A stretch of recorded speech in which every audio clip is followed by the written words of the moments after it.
Train റാഞ്ചിയ Baloch വിഘടനവാദികളിൽ നിന്ന് ബന്ദികളെ മുഴുവൻ മോചിപ്പിക്കാൻ കഴിയാതെ പാകിസ്ഥാൻ ഭരണകൂടം. ട്രെയിൻ റാഞ്ചുന്നതിന്റെ ദൃശ്യങ്ങൾ ബലൂജ് ലിബറേഷൻ ആർമി ഇന്ന് പുറത്തുവിട്ടു.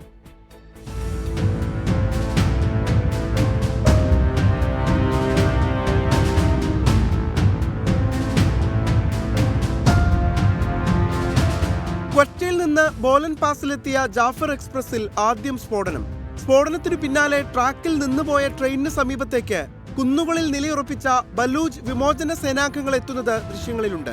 പിന്നെ യാത്രക്കാരെ മുഴുവൻ ബന്ദികളാക്കി. ഇന്നലെ ട്രെയിൻ റാഞ്ചി ദൃശ്യങ്ങൾ ബലൂജ് ലിബറേഷൻ ആർമി തന്നെയാണ് പുറത്തുവിട്ടത്. ഉന്നത സൈനിക ഉദ്യോഗസ്ഥർ ഉൾപ്പെടെ 200-ലേറെ പേർ ഇപ്പോഴും ബന്ദികളാണെന്ന് BLA വ്യക്തമാക്കുന്നു.